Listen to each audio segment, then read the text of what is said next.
Hola, ¿qué tal? Buenas tardes. ¿Cómo están todos? Bueno, gracias por su participación el día de hoy. Tenemos la tercera clase del ciclo de Introducción a la Investigación Penal, cómo construir relatos persuasivos. Podemos ver contraexámenes, uso de declaraciones previas para demostrar inconsistencias. Bueno, a cargo de Lucas Tomás Dolan.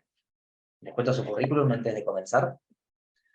Es abogado por la Universidad Nacional de Lomas de Zamora, secretario del Ministerio Público de la Defensa, responsable de la Secretaría de Coordinación de Gestión y Capacitación Judicial de la Defensoría General del Departamento Judicial de Moreno, General Rodríguez, defensor ad hoc, diplomado en Investigación Criminal por la Universidad de Belgrano y en la 40ª sesión anual de estudios en derechos humanos organizada por el Instituto Internacional de Derechos Humanos de Estrasburgo, Francia. Docente universitario de posgrado en el programa de actualización en litigación penal de la UBA, en la Escuela Latinoamericana de Defensores Penales del INESIP y de la especialización en Derecho Procesal Penal de la UNSA. Director del Instituto de Derecho Procesal Civil y Comercial del Colegio de Abogados de Morón y exdirector del Área Procesal Penal Electrónico del Instituto Argentino de Derecho Procesal Penal Electrónico. Autor de diversos artículos de doctrina, miembro del Centro de Litigación Universitaria del INESIP, del Centro de Litigación Penal de la UBA y del Instituto de Derecho Penal, Procesal Penal y Juicio por Jurados de la Asociación Argentina de Justicia Constitucional. Bueno, estamos también en Facebook Live, así que los que no ven en esa plataforma también me gusta saludarlos. Como saben, tratamos de que la exposición se desarrolle completamente y al final brindamos un espacio de preguntas mediante el chat. Si hay alguien que necesita hablarla, que me avise y le habilito el audio. Bueno, ahora sí, Lucas, arrancame que te hago anfitrión. Sí, te saludo. Ahí está, creo que podés activar el audio. Ahí está. ¿Se escucha bien? Hola Lucas, ¿qué tal? ¿Cómo andás? ¿Se escucha bien? Federico, ¿cómo te va? Un gusto verte nuevamente. Igualmente. Bueno, Bueno, si quieren, cuando quieras. empezamos. Cuando me digan, bueno, espectacular. Bueno, colegas, buenas tardes. Es el tercer encuentro. Vamos a trabajar hoy, como les contaba Federico, principalmente lo que son los contraexámenes de testigos. Vamos a seguir con el mismo caso. Vamos a abordar, como siempre, una parte conceptual y después, más llegando a la mitad de la jornada, vamos a trabajar ya directamente con uno de los testimonios. Vamos a simular un examen directo de la Fiscalía. Vamos a trabajar con el principal testigo de la Fiscalía, que es el señor Luis Alberdi. Y seguidamente vamos a tratar de construir un contrainterrogatorio, ¿no?, de este testigo desde nuestra perspectiva de defensa, que son ustedes. Vamos a empezar a compartir pantalla entonces. Les pido que me confirmen si se ve solamente. Sí, ahí se está viendo bien, ¿eh? Perfecto. Bueno, entonces, para ponernos en tema, aquellas personas que no hayan podido estar en el segundo encuentro o para refrescarles la memoria, las conclusiones de hace 2 semanas se enfocaron en tomar conciencia de la necesidad de planificar nuestros exámenes directos, ¿no? No podemos ir a la pesca, no podemos ir a ver qué sale del juicio, sino que esto es un trabajo previo, muy, pero muy importante, que se hace una vez culminada la investigación. Tenemos que antes del juicio tener todo, pero todo planificado. Nuestros aleatos de apertura, nuestros exámenes directos y, como van a ver hoy, nuestros contraexámenes de testigos. 2, tenemos que identificar muy, pero muy bien, trabajar muy fuerte con los hechos del caso. Entonces, recuerden que hay una clasificación de los hechos: no controvertidos, controvertidos. Los no controvertidos son los que no voy a poder cambiar, haga lo que haga, traiga al perito experto que sea, no los puedo cambiar porque son creíbles y están contenidos en evidencia confiable y son prácticamente una verdad antes que termine el juicio. Y tenemos que entender que hay evidencias que son favorables a nuestro relato, evidencias que son desfavorables, o sea, hechos positivos, hechos negativos. Recuerden, hay hechos de credibilidad, hay hechos emocionales y hechos de tipo explicativos. Esta clasificación tiene un sentido práctico, no es una clasificación en sentido teórica, porque es lo que nos va a permitir entender y trabajar con los hechos, que, recuerden, el primer encuentro es la principal materia de análisis de un juicio. el juicio vamos a trabajar sobre hechos. Después vemos las pruebas y después, si es necesario, revisamos el derecho aplicable. Recuerden cuáles son los objetivos posibles de un examen directo. ¿Sí? Recuerden que tenía varios objetivos, principalmente acreditar nuestros testigos y acreditar hechos favorables a nuestra teoría del caso, acreditar otros medios de prueba o eventualmente acreditar o autenticar, incorporar evidencia material al proceso. ¿Cuáles son las herramientas posibles para diseñar un examen directo? Recuerden que son preguntas abiertas. ¿Sí? Las preguntas cerradas se utilizan para dar detalles, relato, hoy vamos a ver ejemplos. Es muy importante manejar los títulos, ¿sí? Poner un contexto a la pregunta para que el auditorio, el jurado o el tribunal profesional entienda el sentido de qué es lo que estamos preguntando. Y lo mismo sucede con las transiciones, que son títulos para cambiar de capítulos, así como cuando leemos un libro está dividido en capítulos, la misma lógica utilizamos cuando exponemos oralmente y vamos a darle título a un capítulo que puede estar contenido luego por subpárrafos, y cada párrafo a su vez puede tener cierta información que querramos remarcar, y recuerden que otra de las herramientas del examen directo era remarcar información, tratando de visibilizar y frisar y darle mucho más detalle a ese tramo de la información que más nos interesa generar una imagen gráfica, una imagen visual, porque es en definitiva lo que va a quedar en la memoria del jurado o del tribunal profesional. Y esto es una realidad que está explicada por la neurociencia, básicamente porque nosotros estamos acostumbrados a querer convencer a los jueces a través de argumentos. Y el problema que tenemos es que neuronalmente, la parte del cerebro que se encarga de los argumentos lógicos, ¿sí? Que se encarga de el razonamiento, está alejado de la parte del cerebro que se encarga de la memoria. Entonces, ¿qué es lo que va a convencer mucho más? Un relato basado en hechos, porque los hechos son los que se alojan directamente en la memoria del tribunal, sea de jurados o sea de jueces profesionales. Y es muy importante que no caigamos en las conclusiones o en las abstracciones, sino que hablemos en el idioma de los hechos. Hoy vamos a ver algún par de ejemplos de esto que les quiero decir. Y por último, recuerden que vimos el último encuentro, los pasos, eran 10 pasos para refrescarle la memoria a un testigo nuestro, a un testigo amigable con nuestra versión de los hechos, a un testigo que no es hostil, donde si por el paso del tiempo es natural, basado en la experiencia o en el sentido común, que no recuerde algún detalle que es súper importante para construir nuestro relato, el sistema de justicia nos da la posibilidad de que le exhibamos su declaración previa para refrescarle la memoria. Y esto no se hace de cualquier manera, sino que hay una manera muy especial de hacerla, que son estos 10 pasos que consisten básicamente en fijar el punto, remarcar que el testigo no recuerda, acreditar la declaración previa, demostrando que existe y que es confiable porque se tomó con todas las garantías, fue mucho más cercana a la fecha del hecho. Una vez que la acreditamos, se la escribimos al testigo para que lea para sí, para adentro, para que ayude a su memoria. Luego se la quitamos y le volvemos a hacer la pregunta una vez que pudo ver o leer aquello que declaró por primera vez, mucho más cercano en el tiempo a la fecha del hecho, y es lo que nos da la pauta, conociendo cómo funciona la memoria humana, de que en ese momento, cuando declaró por primera vez, seguramente tenía más frescos los detalles de un hecho que, con las agendas de juicio que maneja Argentina, puede ser como mínimo 2 años de la fecha del hecho. Hoy vamos a empezar a trabajar, como les decía, el contraexamen. Entonces, el contraexamen es la principal herramienta de confrontación del sistema acusatorio adversarial. Y la misma lógica de cuando planificamos un examen directo, la vamos a utilizar para el contraexamen. ¿Por qué voy a contraexaminar a un testigo? Esto es fundamental. Si yo, como abogado, sea de la fiscalía o de la defensa, le digo al tribunal, sí, su señoría, voy a contraexaminar al testigo, es una apuesta muy fuerte que estoy haciendo.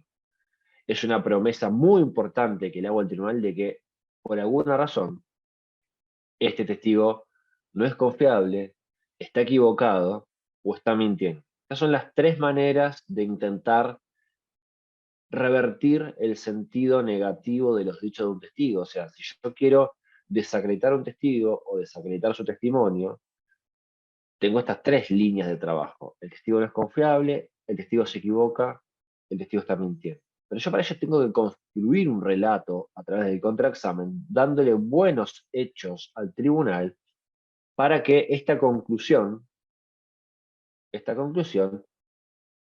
sola se genere en la sala de audiencia. Que todo el mundo la pueda ver, que todo el mundo la pueda notar, que todo el mundo la pueda advertir, porque lo que no conviene es que las conclusiones recién las podamos visibilizar en el alegato de clausura, que va a ser tarde. Como veamos en el último encuentro, los alegatos de clausura están sobredimensionados. Nosotros tenemos que ir convenciendo al tribunal desde el minuto 1, desde nuestro alegato de apertura, desde nuestros exámenes directos y finalmente con los contraexámenes relatamos y este relato gira en torno a nuestra teoría del caso para intentar persuadir al tribunal de que nuestra versión de los hechos es la que se ajusta a lo que verdaderamente sucedió. Entonces tengo que tener en claro, muy en claro, qué información quiero obtener. Yo no puedo ir a la pesca, yo no puedo hacer preguntas sobre las cuales no conozco la respuesta en un contraexamen. Por eso la planificación es muy importante y por eso la investigación previa es muy importante, tanto para la fiscalía, que ya está naturalizado por disposición legal, pero también para las defensas. Tenemos que investigar acerca de quién es el testigo, cuál es su perfil, su historia de vida, cuántas veces declaró alguna otra vez que no haya sido documentado en este expediente, sino en otro. Entonces, yo tengo que saber muy bien a dónde quiero apuntar. ¿Y cuáles son mis objetivos?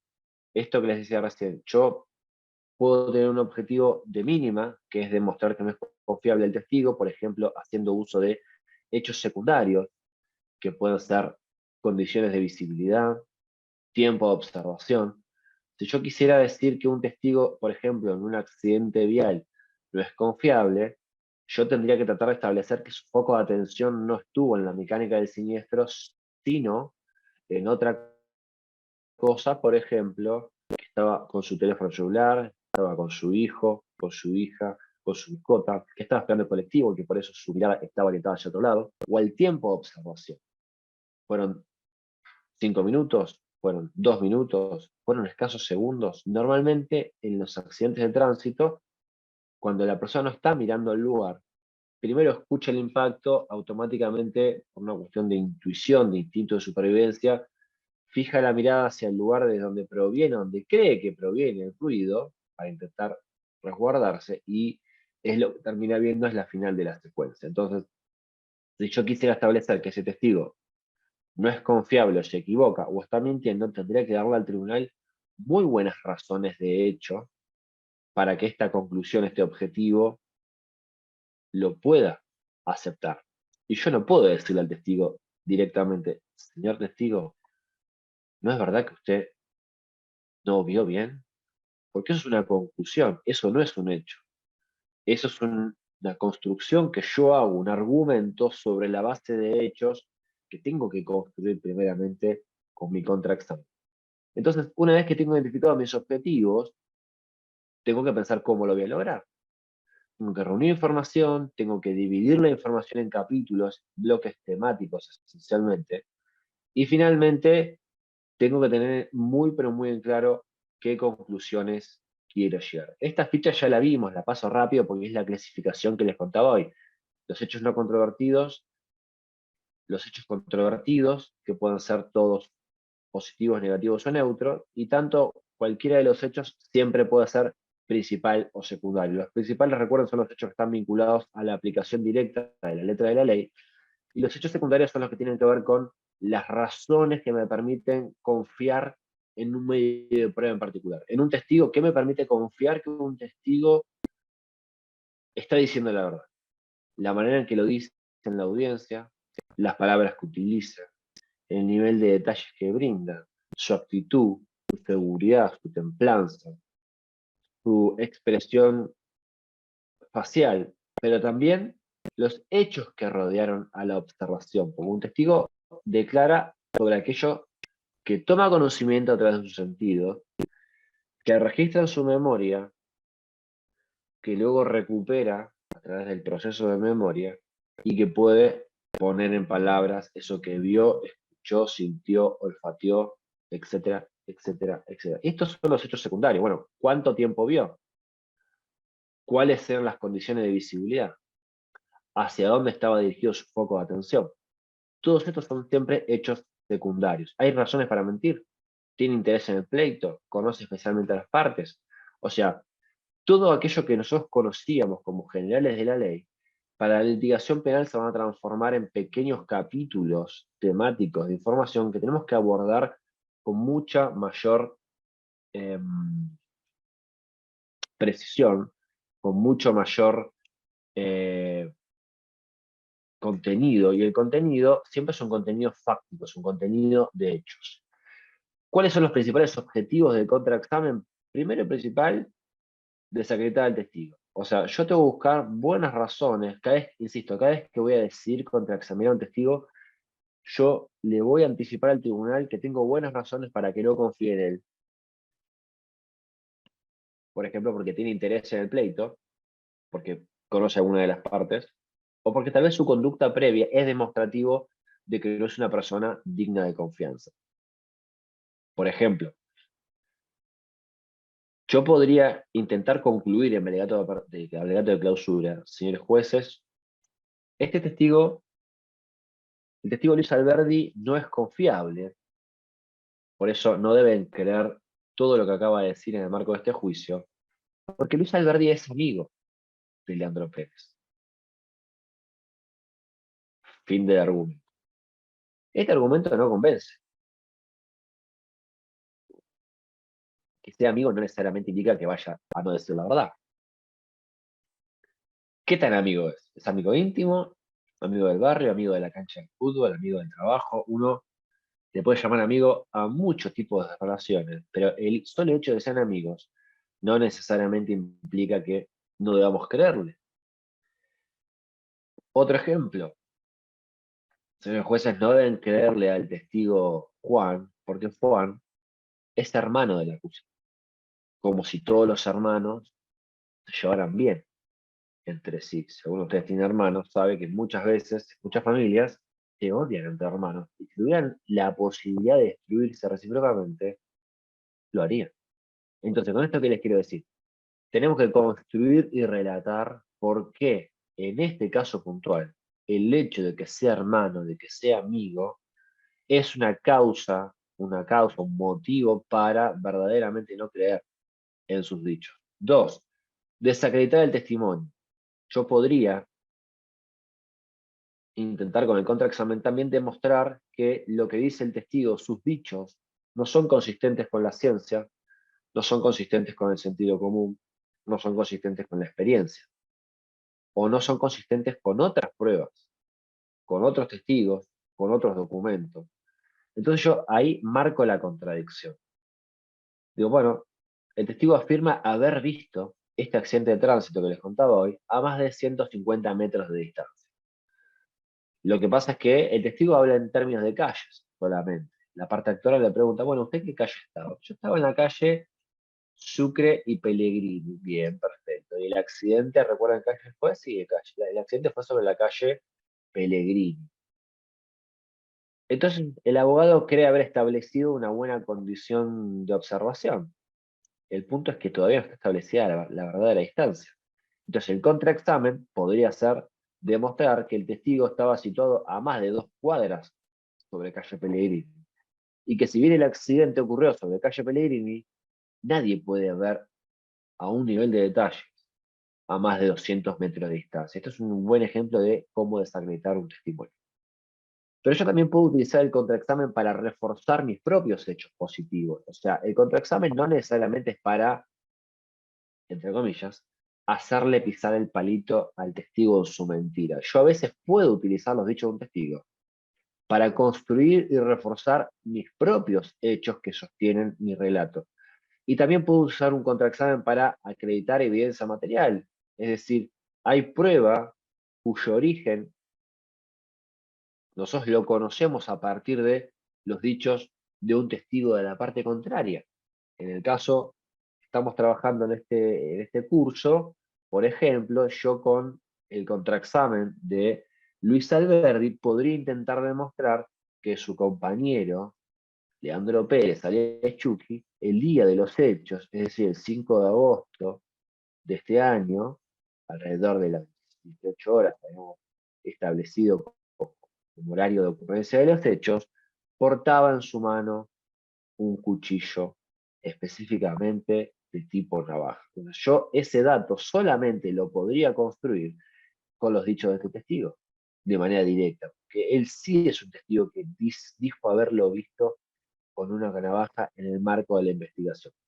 Y por otra parte, y finalmente yo con un testigo hostil, un testigo no amigable, a quien voy a contraexaminar, también puedo reforzar la credibilidad de otros medios de prueba.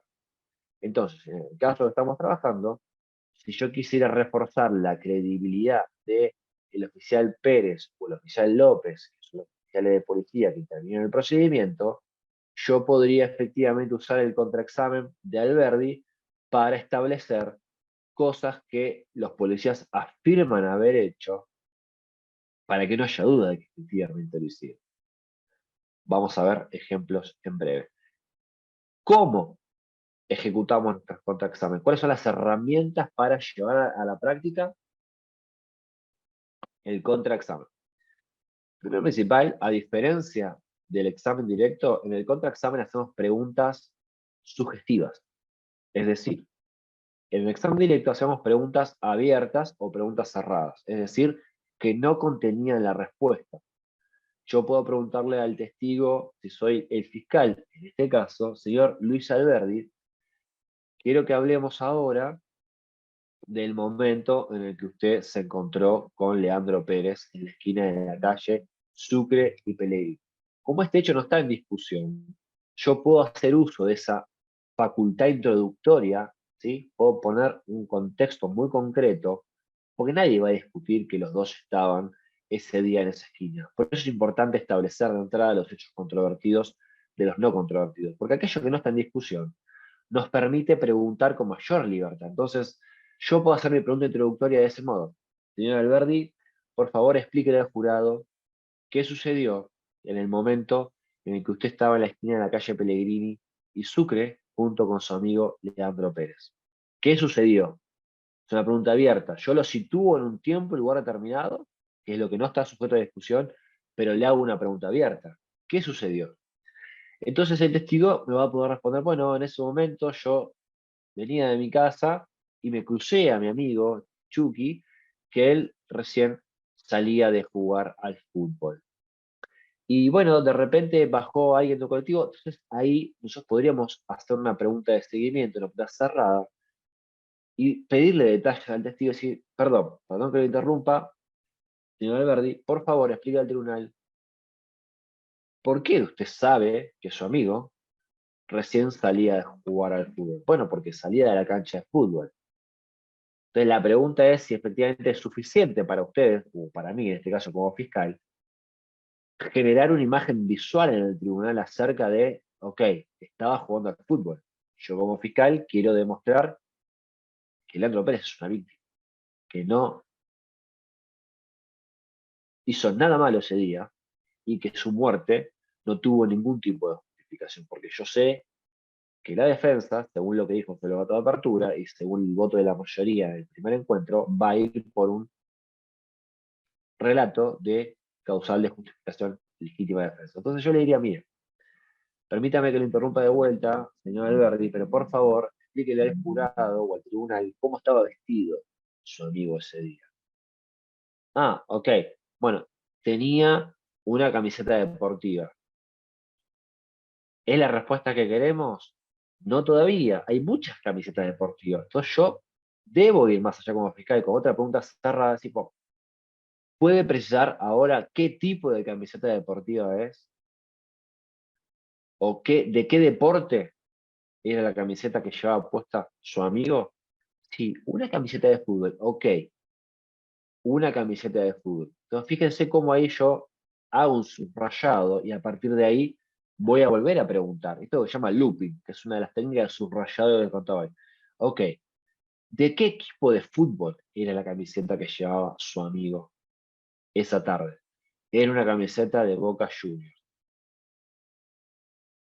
¿Es suficiente la respuesta para una imagen visual? No, porque Boca Juniors tiene al menos 4 camisetas que yo recuerdo de distintos colores. Depende el tipo de camiseta. La clásica azul y oro, una clásica azul, tuvo una rosa, tuvo una blanca como la de Alemania en el Mundial de 90 con unos colores. Entonces, si yo quiero generar relatos visuales, tengo que usar mis preguntas cerradas de seguimiento para lograr una mayor cantidad de detalle. Esta es la técnica del examen directo, pero en el contraexamen se nos permite hacer preguntas sugestivas, esto es, afirmación. Los que no están naturalizados con esta técnica o se dedican más a civil, el contraexamen es lo más parecido a un pliego de posiciones del fuero civil y comercial, o del fuero laboral, o del fuero de la familia. Son afirmaciones.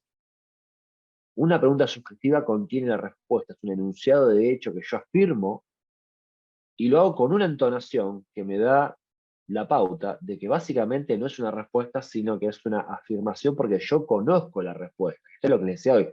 Yo nunca hago una pregunta cuya respuesta no conozco. ¿Por qué? Porque como es una herramienta de confrontación, yo tengo que tener un elemento que me permita refutarlo al testigo si me niega la pregunta que yo estoy haciendo. Entonces, preguntas sugestivas son permitidas en el examen, en el contraexamen, a diferencia de lo que sucede en el examen directo.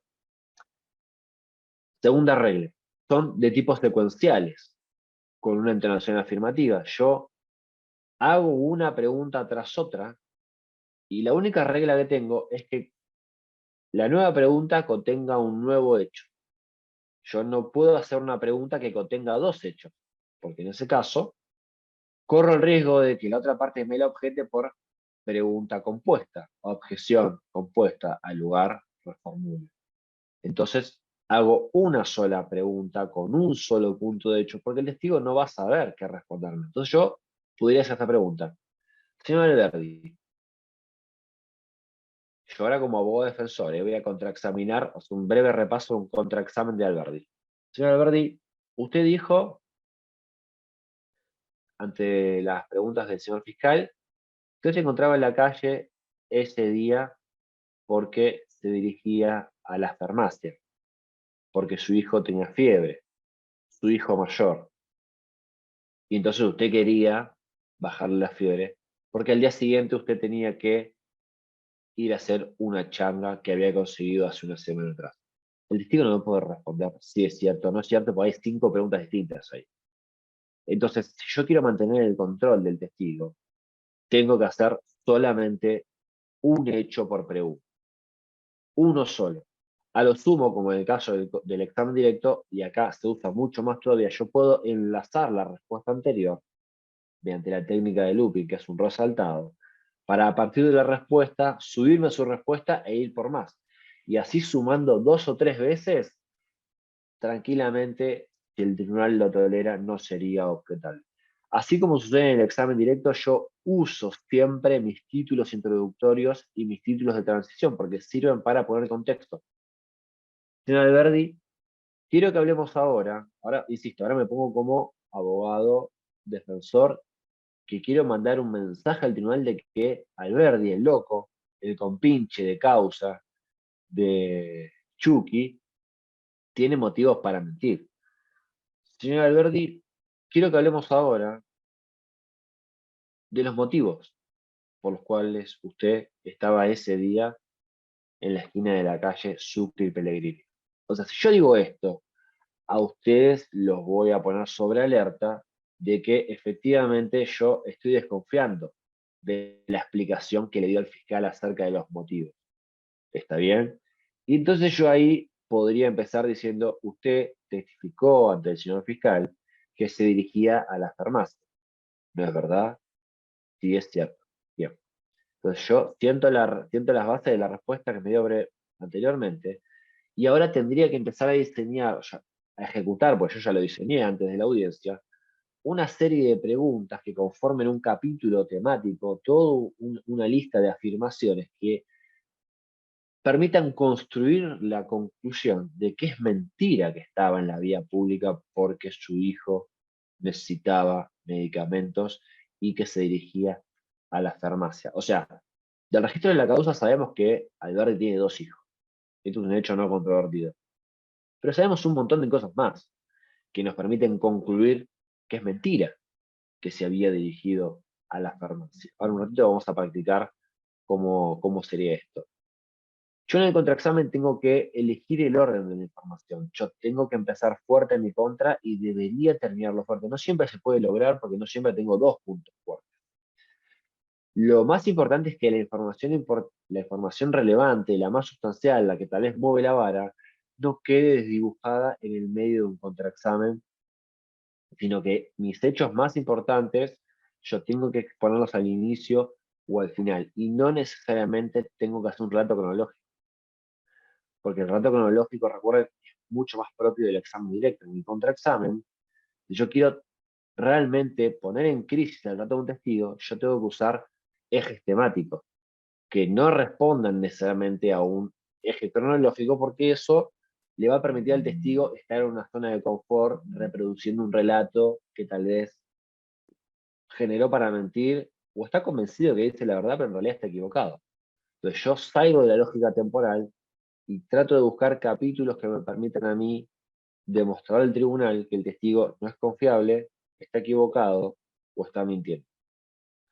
Y este orden de la información siempre se da de lo general a lo particular. Es como un triángulo invertido. Yo tengo un título y los capítulos van de lo general a lo particular, los temas, hasta llegar al vértice, que es la conclusión. Entonces, una vez que yo ejecuto toda mi línea de contraexamen, la conclusión tendría que ser casi natural, tendría que quedar en el aire. Fui lo suficientemente gráfico como para generar la imagen visual en el tribunal de que el testigo está mintiendo, que es lo que vamos a intentar demostrar en este caso. El hecho de que prefiramos la modalidad temática tiene que ver con no repetir la lógica del examen directo que hizo otra parte. Muchas veces corremos el riesgo o cometemos el error de repetir las mismas preguntas que hizo el fiscal y lo único que hacemos es reforzar el examen directo que hizo el fiscal. Algo así como, señor Alberdi, usted acaba de testificar que se encontraba en la calle porque su hijo necesitaba medicamentos para la fiebre. ¿No es verdad? Sí, es verdad. Y entonces usted fue a comprar medicamentos y se encontró con su amigo en la cancha de fútbol. ¿No es verdad? Sí, es verdad, es lo que dije. Hasta ahí estoy repasando solamente el examen directo del fiscal. Estoy haciendo un rato cronológico de lo que dijo el fiscal. Yo no tengo que respetar ese orden, no tengo que repetir cada una de las afirmaciones que hizo el testigo ante el fiscal, por más que a mí me parezcan inconsistentes con el sentido común, con la lógica, con otras pruebas. Yo tengo que diseñar mi contraexamen principalmente pensando en presentar bloques de información, capítulos, con buenos títulos, que inviten a pensar a quien está escuchando, que es el tribunal de jueces o de jurados, que yo como abogado estoy desconfiando de esa información que acaba de darle al fiscal. Y esto se logra solamente, como les decía hoy, conociendo la respuesta de antemano. Entonces yo tengo que tener muy en claro cuál va a ser mi material de referencia para confrontar. ¿Sí? Recuerden que el contraexamen es la principal herramienta de confrontación que tenemos. Nunca, nunca, nunca tenemos que ir de pesca. Entonces, vamos a ver ahora cuáles son las herramientas para confrontar, pero básicamente la principal herramienta para confrontar es la declaración previa del testigo. Por eso, al finalizar este módulo, vamos a ver un ejemplo de cómo usar una declaración previa para demostrar la inconsistencia la, o el cambio de versión o la contradicción de un testigo que es de la otra parte y es hostil a nuestra teoría. Lo mismo con el examen directo, la técnica del remarcado es lo que nos explicaba recién. Yo incorporo al enunciado de mi nueva afirmación parte de la pregunta que le acabo de hacer y que ya me reconoció, porque de esa manera yo voy como ganando terreno. Me monto sobre su respuesta y avanzo un poco más. Me monto sobre su respuesta y avanzo un poco más. Algunos jueces son más o menos tolerantes a esta técnica, porque algunos jueces dirán, doctor, eso ya lo dijo el testigo, no lo repita. Entonces van a tener que medir qué tan tolerantes son los jueces a esta técnica especial de remarcado que se llama looping. Yo enlazo, loop es enlazar, looping, enlazo la respuesta a la nueva pregunta y a partir de ahí creo una suerte de trampolín que me permite llegar más alto y así sucesivamente. ¿Qué pasa con los testigos en el contraexamen? Porque nosotros partimos de la lógica que esta técnica especial de preguntar, que insisto, es lo más parecido a un pliego de oposiciones en el Fuero Civil y Comercial, la ley lo autoriza por una razón. Es que el sistema advierte que a veces, cuando el testigo no es por su perfil o por el tipo de información que conoce, por su historia de vida, o por sus preferencias de valores, su manera de ver la vida, por su relación con la parte, o por cualquier otra razón atendible, va a sentirse reticente a reconocer ciertos hechos. El sistema advierte que la única manera de lograr que el testigo reconozca estos hechos es mediante la herramienta de las preguntas sugestivas. ¿Por qué? Porque como preguntas abiertas nunca podría poner en palabras del testigo un hecho que no quiere darme. Imagino situaciones que les habrán pasado muchísimas veces en el Fuero Civil y Comercial donde las preguntas sugestivas no están permitidas, más allá de que algunos jugadores son más tolerantes y las permiten, donde si no incorporamos la respuesta al enunciado, el testigo nunca lo va a decir. O el testigo es consciente de que son los abogados de la otra parte. Y el testigo tomó partido y se siente naturalmente vinculado al relato que hace el abogado que lo propone, por diversas razones, porque realmente está convencido que los hechos son así, o porque está mintiendo por una razón muy particular que lo une a la otra parte. Amistad profunda, vínculo de familia, lo colmearon, dinero, o sea, motivos hay muchísimos para que un testigo mienta. Miedo. El tema es si tenemos herramientas para extraer el reconocimiento de esos hechos. Y por eso el sistema para el contraexamen, porque atiende la regla de la experiencia, el sentido común de que un testigo que está mucho más empatizado con otra parte probablemente no me quiere reconocer ciertas cosas que son inconsistentes con el testimonio que acaba de brindar, porque a nadie le gusta quedar como mentiroso o como falto de confianza. El sistema nos habilita a hacer este tipo de preguntas cuando contraexaminamos al testigo de la parte contraria. Entonces, sabiendo esta verdad, una verdad de la experiencia, de lo difícil que es que un testigo de la parte contraria nos reconozca hechos que ponen en crisis lo que acaba de decir, muchas veces van a ver que los testigos de la otra parte son un poco difíciles. No responden, responden otra cosa, cambian, eh, cambian su actitud cuando entramos en escena, se callan, no nos miran, miran para otro lado. Entonces lo más importante del contraexamen es mantener el control del testigo y de nosotros mismos. Acuérdense, no hay que apurarse, no hay que enojarse, no hay que asustarse cuando el testigo empieza a demostrar cierta hostilidad para con nosotros. Entonces, hay distintas herramientas para mantener el control, más básicas, intermedias, avanzadas. Vamos a ver algunas que son las más comunes.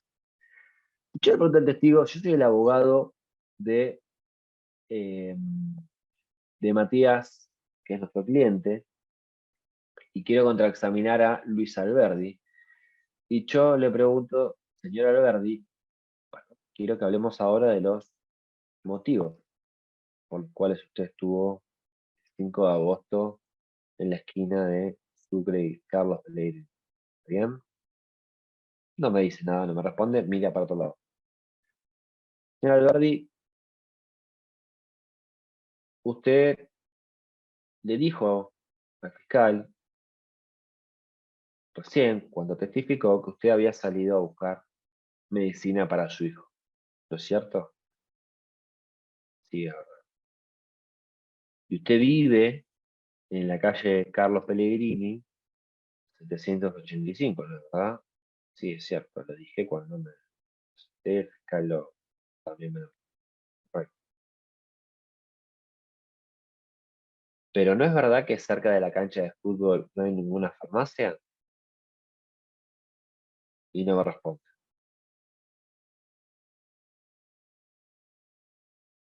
Y de repente me dice, sí, es verdad, hay una farmacia ahí cerca, un par de cuadras, pero bueno, yo salí y bueno, di una vuelta y estaba yendo a la farmacia.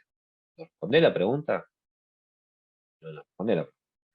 Entonces, si vemos que el testigo empieza a dar vuelta y no quiere reconocer el hecho puntual que estamos preguntando, porque sabemos que es así, porque previamente verificamos en la zona y podemos determinar que no hay una farmacia ni cerca de la cancha de fútbol, sino que por el contrario. Si ustedes buscan en el mapa dónde queda la calle Carlos Pellegrini 785 en Morón, queda en pleno centro. Hay al menos 4 farmacias en un radio de 4 cuadras. Y si ustedes miran el mapa del partido de Morón, van a ver que en Sucre y Pellegrini es la periferia del centro de Morón. No hay ninguna farmacia cerca, sino 3 cuadras más lejos todavía para el lado de Castelar. Entonces, ¿tiene sentido verdaderamente que haya ido hacia ese lugar y no haya ido hacia el centro de Morón, que a 2 cuadras de su casa había una farmacia? La verdad que no tiene mucho sentido. Insisto, esto lo logran ustedes investigando previamente si había o no había farmacias, si es que verdaderamente había mentido. Bueno, ustedes lo van a poder confrontar con otra evidencia. Entonces, el testigo no responde o dice cualquier otra cosa para justificarse. Digo, mire, Verdi, te repito la pregunta. En la zona de Sucre y Carlos Pellegrini no hay farmacia, ¿verdad? Y me responde, es que mis hijos estaban re graves, cada vez tenía más fiebre. Yo la verdad que me asusté mucho, yo soy papá solo, mi esposa falleció. O sea, el testigo intenta salir ahí con un relato de victimización, de estoy solo, de una urgencia, de bueno, no me quedó otra que salir a buscar la medicina para mi hijo. Entonces el tema es qué hacemos ahí. Pues el testigo no quiere responder, no quiere reconocer que no hay una farmacia en la cercanía de la cancha de fútbol. Ustedes pueden detener al testigo, pueden volver a hacer la pregunta, pueden decir lo siguiente, señor Alberti, ¿quiere que le haga la pregunta más despacio? Si no lo entendió. Cerca de la cancha de fútbol no hay ninguna farmacia. ¿Esta vez lo entendió? No, es que mi hijo estaba y la verdad que estoy desesperado, perdóneme, no, no. Y además se larga a llorar, porque aparte tiene llanto fácil. Entonces el tema es frente a ello, ¿qué hacen ustedes? Porque ustedes saben que en la farmacia pretenden lograr que el testigo lo reconozca para empezar a trabajar los verdaderos motivos por los cuales estaba en la vía pública, y el testigo no accede. Ustedes pueden tener también herramientas actitudinales, pueden usar sus manos, porque la lógica de esto es salir del escritorio y trabajar de pie, cambiando la escena, manteniendo el control escénico, pueden usar sus manos. Perdón que lo interrumpa nuevamente, pero no es lo que le acabo de preguntar. Ustedes, usando las manos, pueden poner un freno.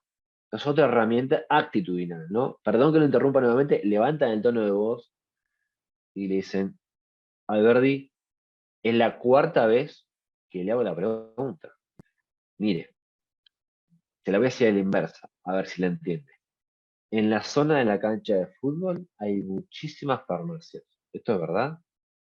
Porque de esa manera, el testigo sabe que no es verdad.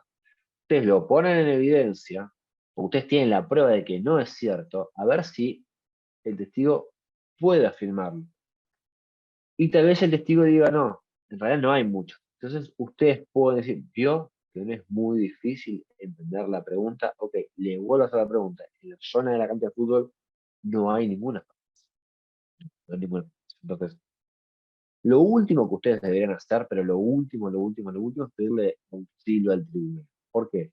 Porque eso les quita credibilidad, les quita control. Si el tribunal advierte que ustedes le piden auxilio, puede ser que se los dé, pero necesariamente primero deberían intentar demostrar que el testigo está al borde de un falso testimonio porque no responde a aquello que le fue preguntado. Tiene que llegar a ese límite de cansar al tribunal.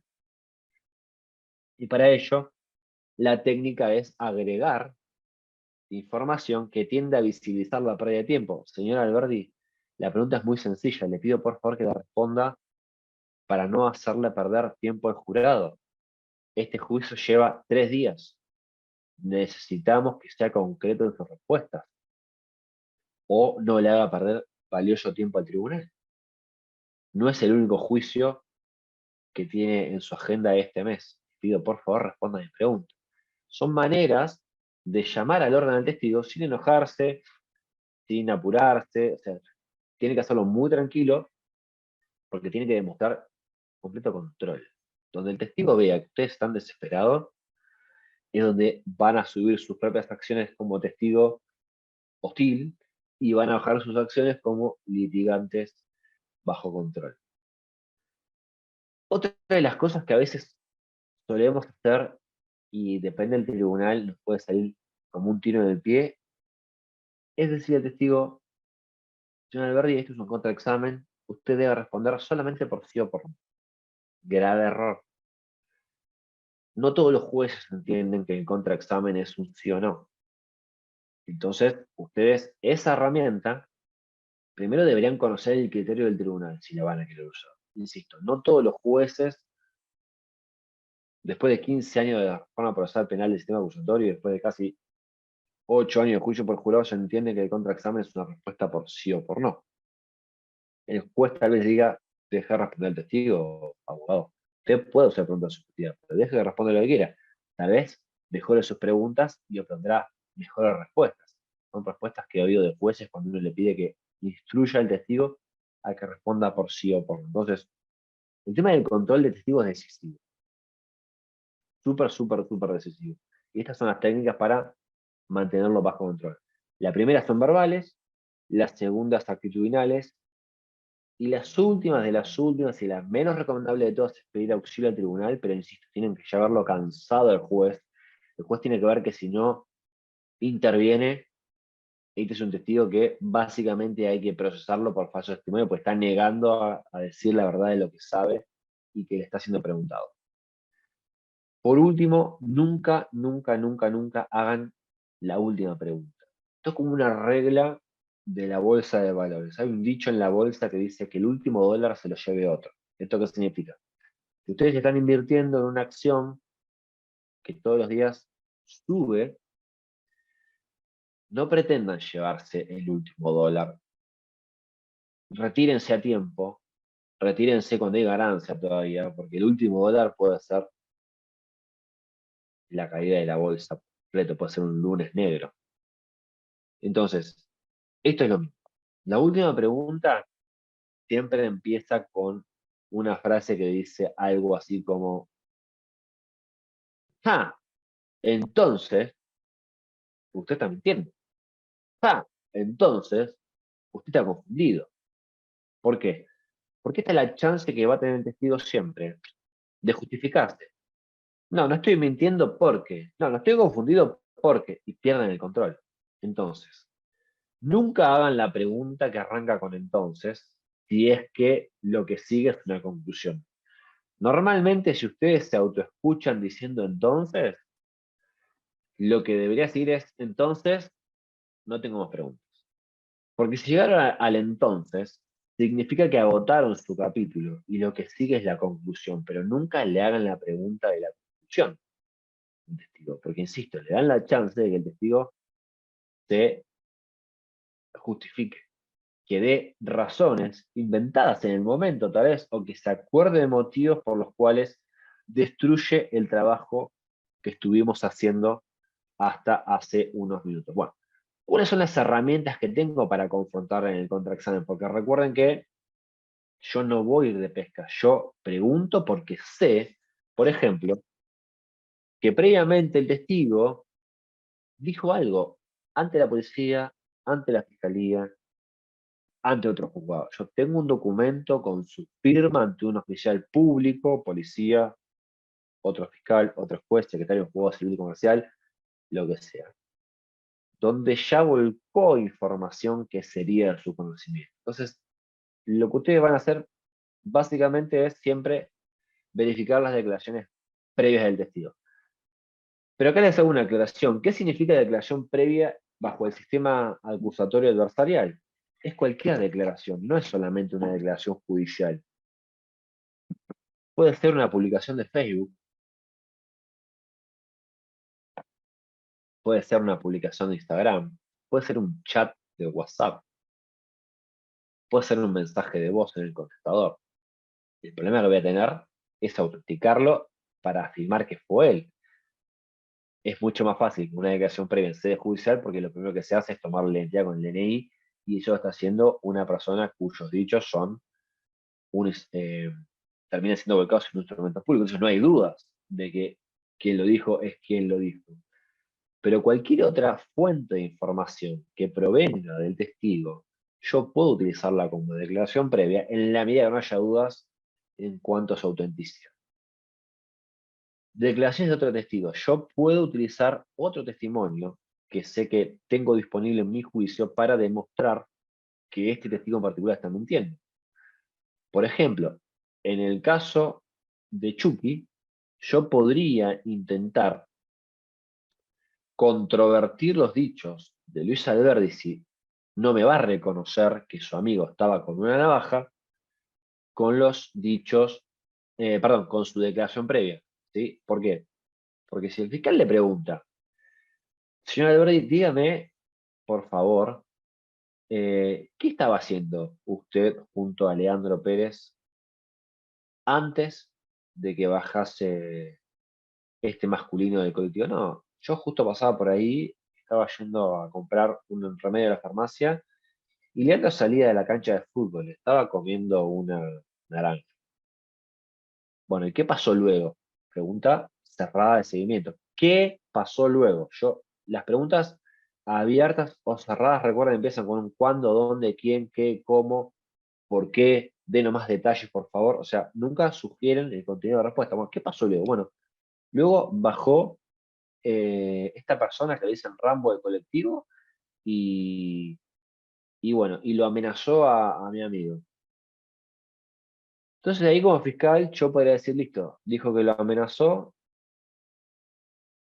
y seguir, o podría pedirle detalles con preguntas cerradas de seguimiento para que el tribunal entienda en qué consistió la amenaza. Pues yo le digo a ustedes lo amenazó y ustedes escuchan amenazó. Cada uno de ustedes puede pensar de distintas maneras de amenazar. Te prendo fuego la casa, te prendo fuego el auto, te mando a robar a tu casa, te voy a cagar a palos, te voy a matar, voy a hacer matar a tu hija, te voy a matar al gato. O sea, una amenaza es una abstracción, es un término jurídico, no es un hecho. Entonces, yo ahí como fiscal tendría que decir, perdóname, ¿puede explicarle al tribunal en qué consistió esa amenaza? ¿En qué consistió esa amenaza? Sí, bueno, le dijo ¿qué miras negro de mierda o villero de mierda? No me acuerdo bien cómo fue, pero algo así. Y bueno, mi amigo no se quedó en el molde y le dijo, ¿a vos qué te pasa? Te voy a cagar a palo. Y bueno, sin mediar palabras, le pegó 2 tiros en la panza. Eso hizo. Él, el que está ahí sentado, sí, es ese. O sea, yo como fiscal tendría que tratar de construir esa imagen. Ahora, vamos un segundo más adelante en el contraexamen. Ahora yo como abogado defensor de Matías. Alberti, ¿no es cierto que su amigo en ese momento, perdón, acá me estoy dando el título que les decía hoy, para que ustedes entiendan? Entonces yo debería iniciar, o sea, yo si lo empiezo con esta línea, debería decir algo así como, Alberti, quiero que hablemos ahora de los objetos que tenía su amigo al momento de encontrarse con mi cliente, o los objetos que llevaba consigo. Esto para que el auditorio entienda que algo no está bien con esto de estar comiendo la naranja. Señora Alberdi, ¿no es cierto que Leandro Pérez tenía una navaja en una de sus manos? No, no es cierto. Dice, no, ahí está con una navaja, no está con una naranja, no tiene una navaja. Yo no dije eso. No, no, ya lo sé. Usted cuando testificó ante el fiscal lo dijo que tenía una navaja. Yo le estoy preguntando si no es cierto que su amigo tenía una navaja. Sitúese el 5 de agosto y díganos al tribunal si su amigo tenía una navaja. No, no es cierto. Bien. Ustedes recordarán, en el caso, en su declaración ante fiscalía, el testigo reconoce que su amigo tiene una navaja. Entonces, ahí ustedes van a usar la declaración previa como una herramienta de confrontación. Ahora les voy a explicar cómo es el procedimiento, pero ustedes ya saben que tiene una navaja. Insisto, nunca preguntan cosas que no, cuya respuesta no conocen. ¿Cómo sería confrontar con la declaración de otro testigo? El fiscal le pregunta algo así como, bueno, Alberdi, explíquenos, ¿y usted por qué? Pregunta abierta, ¿por qué no se quedó a ayudar a su amigo que estaba tendido en el suelo? Yo como fiscal trato de adelantar una debilidad, tipo, no lo ayudó, se está muriendo su amigo, evidentemente algo pasó. No, es que me asusté, dice el testigo, salí corriendo para buscar ayuda.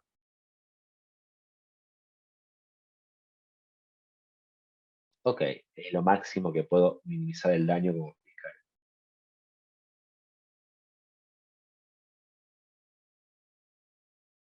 O podría ir un poco más y decirle, bueno, cuéntenos ahora qué le dijo a la policía a usted. Porque obviamente no está controvertido que Verdi declaró ante la policía, o sea, algo le dijo a la policía. No, bueno, yo le dije la verdad, que estábamos ahí saliendo de la cancha de fútbol y que de repente esta persona lo amenazó y le pegó 2 tiros sin ningún otro motivo. Ok. Ahora, yo como abogado defensor conozco hechos, basándome en los dichos del personal policial López, que esto no fue así. Yo sé que cuando los vio los policías, Luis Alberdi, no es que automáticamente se tiró a sus brazos para que llamaran a una ambulancia y salieran a buscar al sospechoso que en teoría había asesinado a su amigo. Lo que dice el oficial de policía López, por el contrario, ya lo saben porque ustedes tienen la declaración de López y López tal vez en el caso de la defensa es el testigo más amigable para construir un relato legítimo de defensa. Ustedes saben que cuando estaban llegando a Alberdi y que lo reconocieron por su forma de vestir, porque 5 personas le dijeron para dónde se había ido esta persona corriendo, Alberdi cuando los vio de reojo cruzó de vereda e intentó salir corriendo y lo tuvieron que reducir. O sea, tuvieron que hacer uso de la fuerza para evitar que se la fuga. Entonces, yo podría decirle a Alberdi, quiero que hablemos ahora, como título, de cuál fue su actitud al momento de que la policía lo encontró en las cercanías del lugar. O sea, yo estoy mandando un mensaje de que voy a poner en duda su actitud con el título. Alberdi, ¿no es cierto que usted cruzó de vereda cuando se acercó a la policía? No, no es cierto. No es cierto que usted los miró de reojo antes de ser eh, interceptado por ellos. No, no, no es verdad eso. ¿Y no es cierto que usted intentó salir corriendo? No, no es cierto. ¿Y no es cierto que tuvieron que reducirlo en el piso para evitar que usted continuara corriendo? No, no es cierto. Ustedes saben, por el testimonio de López, que eso no fue lo que pasó. Entonces ustedes, como primer paso, ahora vamos a ver, tienen que marcar el punto, tienen que marcar la contradicción para luego, cuando hagan el examen directo del policía, demostrar que lo que dijo el testigo Alberdi no es lo mismo que va a decir el testigo López. Pero también podrían confrontar con otra prueba, con cualquier otra prueba, ¿no? O sea, podrían confrontar con la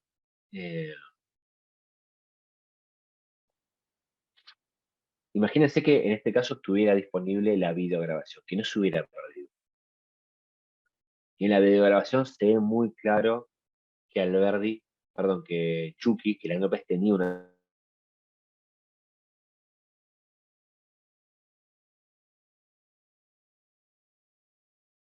cámara, tenía alta definición 4.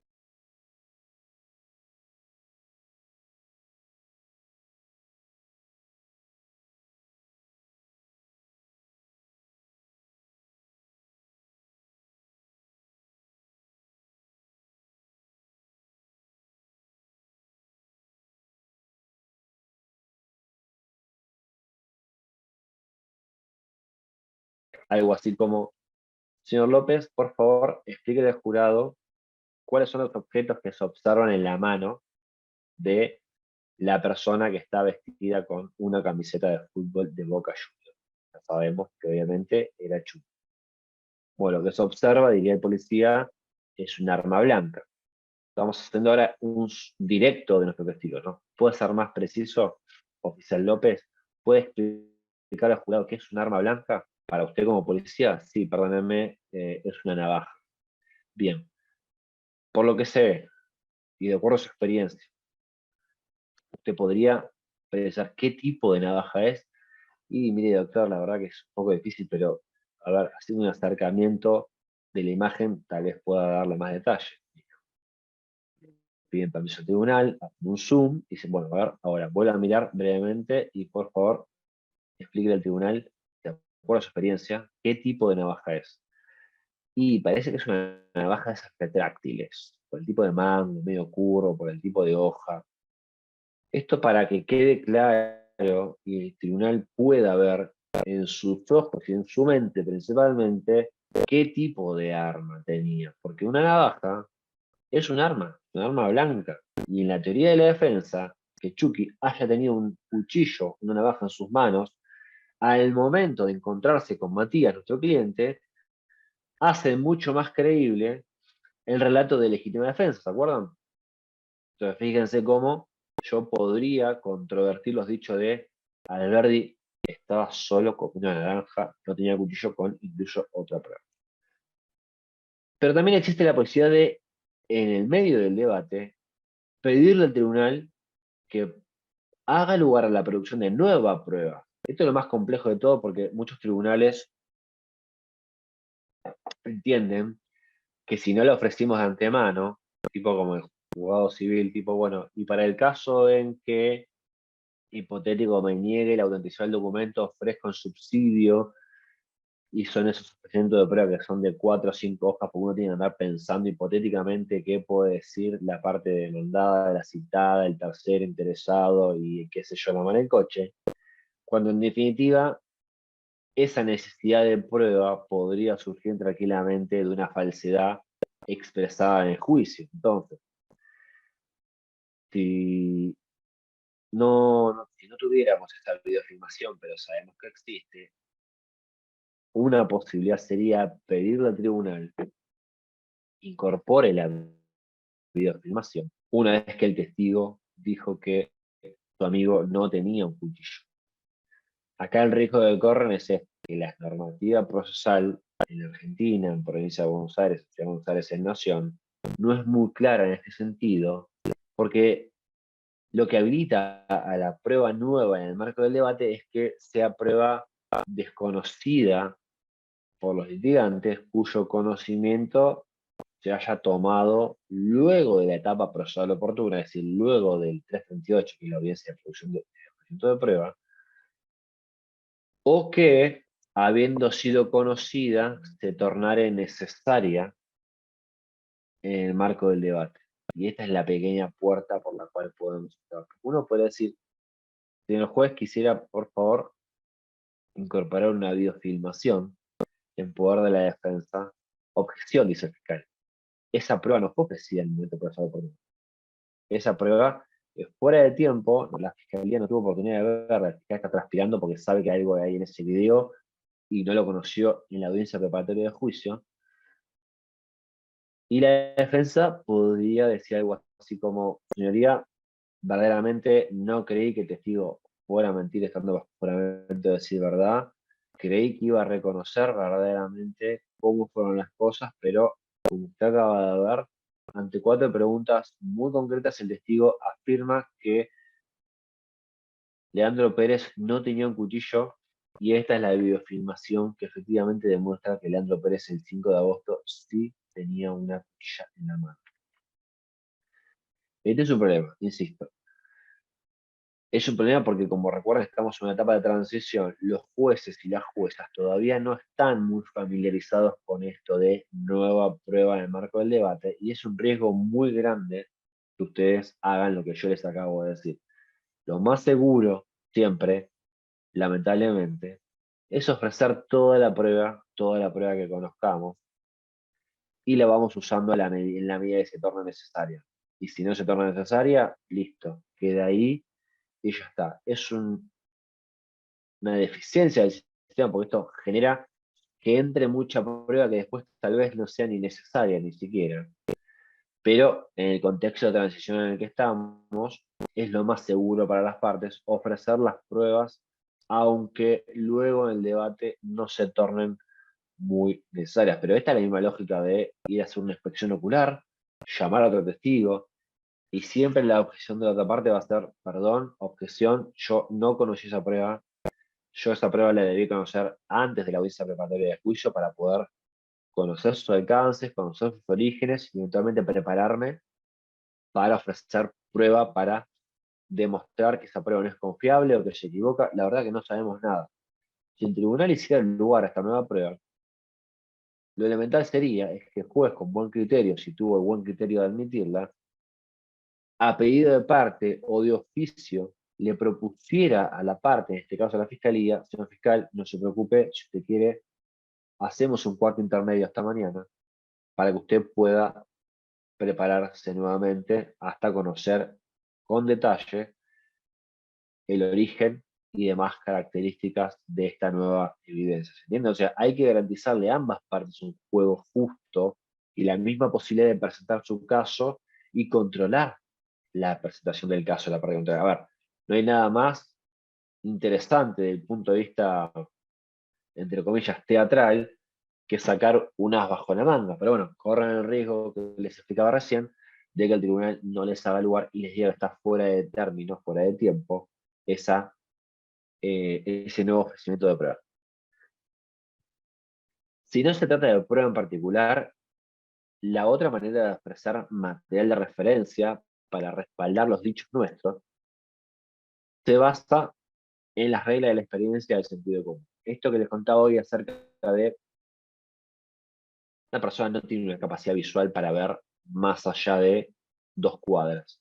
Con suerte vemos con detalle, dependiendo del grado de agudeza visual que tengamos, lo que ocurre a 10, 20, 30 metros. Ya a 50 metros, ya a mitad de cuadra, perdemos cierta capacidad para observar detalle. Ya una cuadra básicamente no distinguimos entre personas, salvo que tengamos un trato familiar con su manera de vestir, con su manera de caminar, o con su contextura, su manera de peinarse, etc. Ahora, una persona que no conocemos a una cuadra de distancia, es muy difícil dar buenos motivos para un reconocimiento. Bueno, entonces, esto no hace falta un perito para que nos diga, un ser humano no tiene agudeza visual para ver a más de 150 metros. Esto básicamente es sentido común.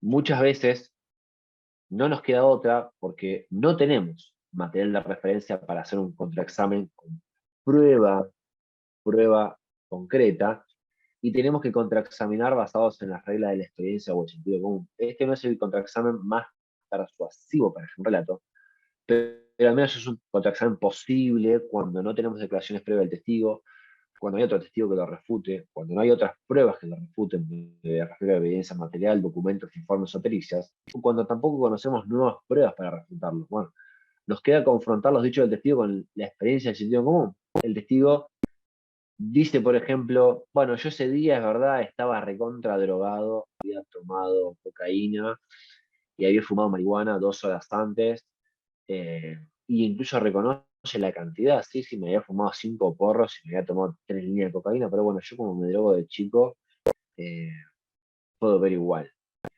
y la verdad que yo reconozco que el acusado es el que participó del hecho, pese a que era de noche, a las 3 de la mañana, y es cierto, no hay luz en el cuadro.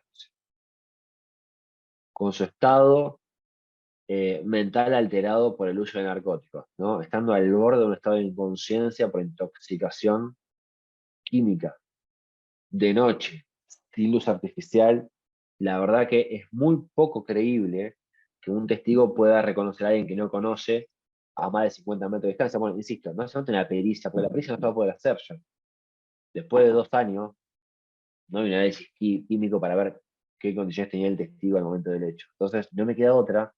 Si no hay otra prueba, porque incluso ahora sí pusieron una luz después del homicidio, porque la municipalidad puso lámparas de LED en toda la cuadra, porque no quiere asegurar ocurrir el hecho, ya no tengo manera de reconstruir esto. Pero por más que el testigo me reconozca todo y me diga, sí, yo es cierto, veo igual,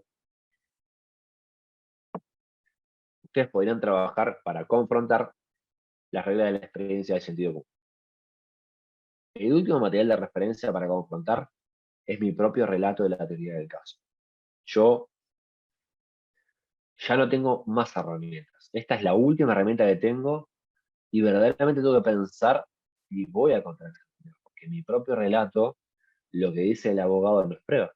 Es una de las grandes reglas del sistema acusatorio. Lo que dicen los abogados no es prueba.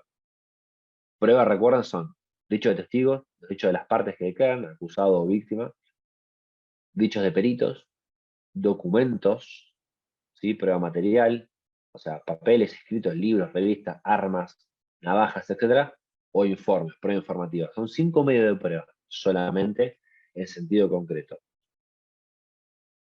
Lo que yo le diga al testigo no es una prueba, pero al menos es una manera de demostrarle al tribunal que yo no le creo, que yo no le creo al, al testigo. Entonces, imagínense que en este caso no, no tuviera el testimonio del policía, porque el policía se murió, ¿no? Y tampoco logramos que entre la declaración previa por escrito, y lo único que yo tuviera son los dichos de mi cliente para justificar que se defendió esa noche. O sea, tendría que realmente pensar que este es un caso para que declare con toda la ley, porque no hay nadie que avale su postura de defensa. Y yo en el contraexamen debería realmente pensar si no voy a confrontar al testigo con los propios dichos de mi cliente. O sea, yo necesariamente ya no tengo más alternativa porque nada respalda los dichos de mi cliente. Entonces yo debería, como opción, insisto, relatar y generar una imagen visual, por más que me niegue hecho tras hecho, cada uno de los hechos que mi cliente va a afirmar en su relato de inocencia, ¿no? Pues bueno, estos son los 6 materiales para intentar demostrar que el testigo está mintiendo. Este cuadro ya lo vimos, lo paso rápido, tiene que ver con cómo se generan las conclusiones. Yo parto de un hecho probado, ¿sí? Que es algo que le extraje al testigo, y a través de las reglas de la ciencia, la experiencia o el sentido común, puedo concluir, ¿sí? Pero nunca preguntarlo, sino que la conclusión es la que tiene que caer sola cuando yo estructuro mi contraexamen, puedo concluir que está mintiendo, que está equivocado, que simplemente no es confiable. Este es el ejercicio que vamos a hacer ahora, que tiene que ver con el caso, y por último, vamos a revisar rápidamente cuáles son las reglas para demostrar una contradicción o una inconsistencia en la declaración previa. Así como hicimos con el examen directo, vamos a hacer el ejemplo en el caso de Luis Alberdi. Entonces, supongamos que el fiscal, hagamos el ejemplo que vimos recién. El fiscal le pregunta a Luis Alberdi, señor Alberdi, por favor explica al tribunal, ¿qué sucedió a partir de que usted se encontró con su amigo Leandro Pérez en la puerta de la cancha de fútbol? ¿Qué sucedió? Una pregunta ya. Bueno, yo me encontré con Leandro, él salía a jugar al fútbol, ahí da todos los detalles de la camiseta, para que quede claro y el tribunal sea una imagen visual de qué es lo que ve el testigo. Y de repente bajó un tipo de colectivo, lo conocemos con el apodo de Rambo, está medio loco. Y nada, lo amenazó, pregunta cerrada, explica en qué consistió la amenaza para que haya un detalle auditivo de lo que el acusado le dijo a la víctima. Entonces el fiscal concluye de la siguiente manera. Bueno, señor Alberdi, eh, ¿y qué hizo? ¿Qué hizo su amigo antes de recibir el disparo? No, nada, estaba comiendo una naranja solamente, no hizo nada. La verdad que lo mató sin ningún motivo. Entonces el fiscal le pregunta, bien, pero usted dijo que lo había amenazado, ¿no? Y nosotros sabemos, por el acta de procedimiento, el fiscal sabe por el acta de procedimiento que este problema había empezado en la cancha de fútbol. Entonces el fiscal quiere profundizar esa respuesta. Señor Alberdi, quisiera volver a preguntarle sobre los motivos.